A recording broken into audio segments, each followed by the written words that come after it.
But we have to finish the movie. Who gives a fuck about movies?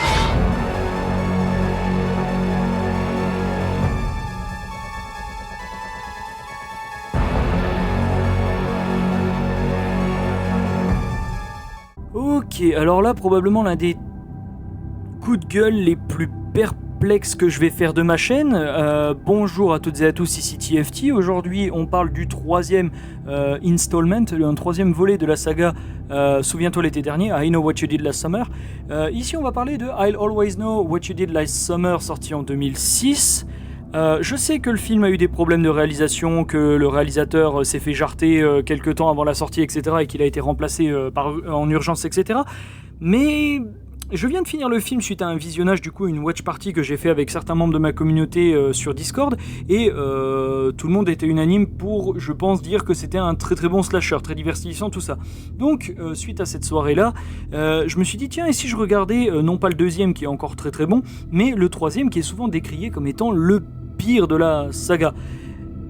Waouh, ouais, je vous entendais à ma voix et à mes arguments erratiques, je suis complètement perplexe dans la mesure où ce film, il n'y a rien à sauver. Alors déjà, première chose, c'est, contrairement aux deux autres précédents, c'est un direct to DVD, c'est-à-dire que le film n'était pas prévu de base pour être un film exploité en salle.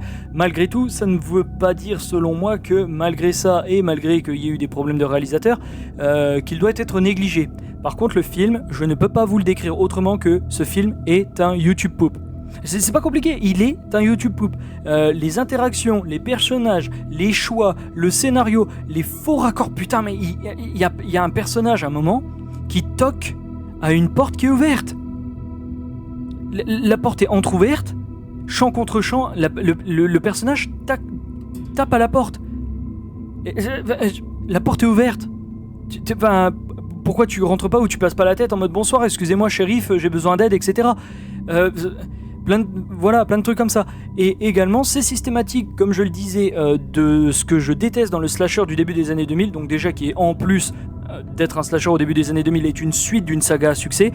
Donc ici, les deux précédents films, I Know What You Did Last Summer. Et franchement, je suis mais complètement...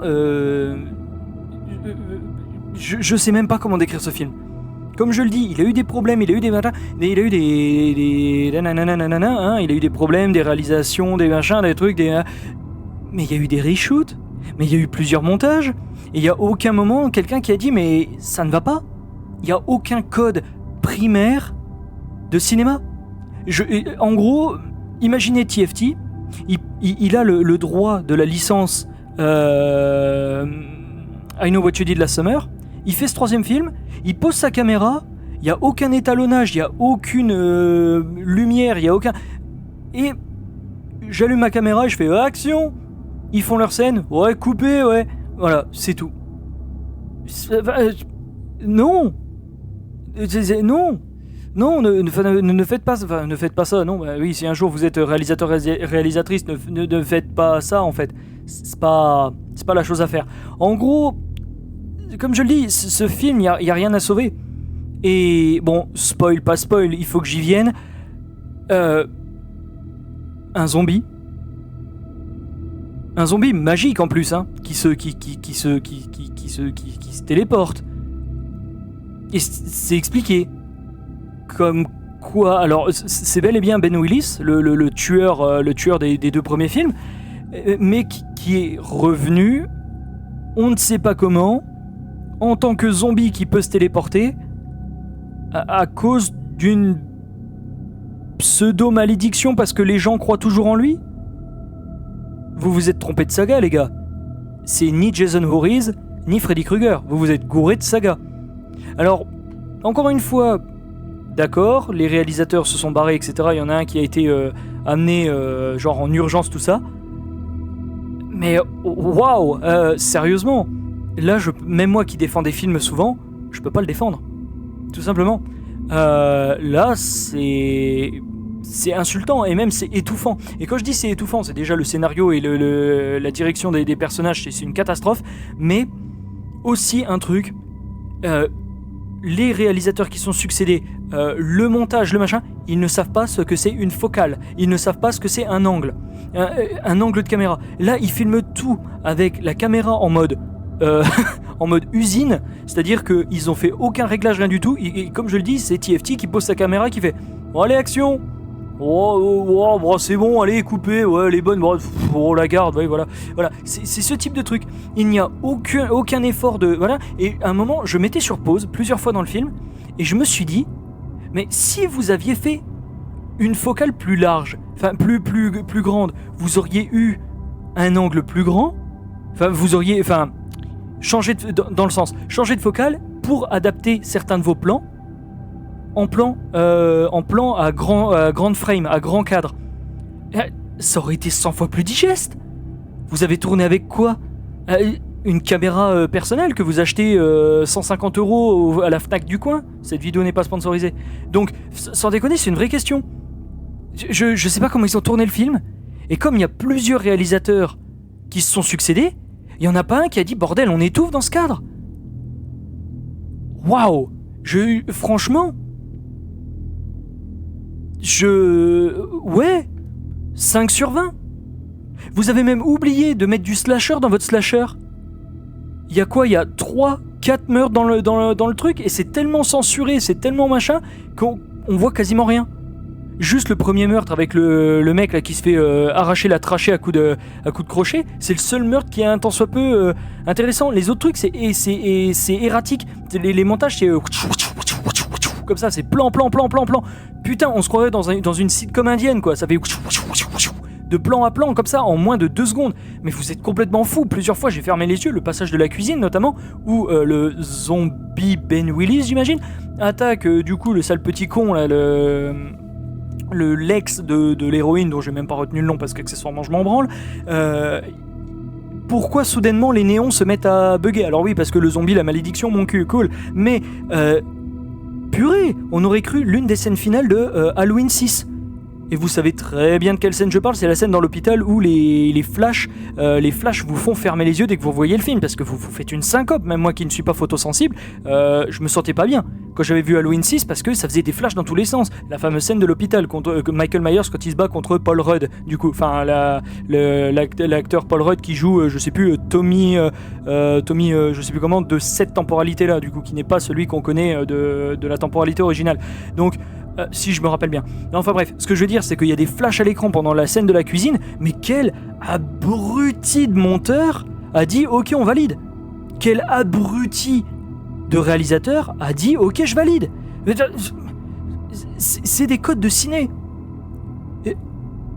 Voilà, en plus, à plusieurs reprises, vous essayez de parodier The Shining. Tout le monde a essayé de le faire, même moi dans mes courts-métrages que j'ai fait, j'en ai fait 6 des courts-métrages, professionnels j'entends, j'ai fait quelques petites copies à The Shining, et même mon monteur à côté de moi m'a dit ça fait un peu machin, est-ce que je peux couper ça ? Je lui ai dit oui, vas-y, c'est vrai que maintenant que je le revois, recoupe ça.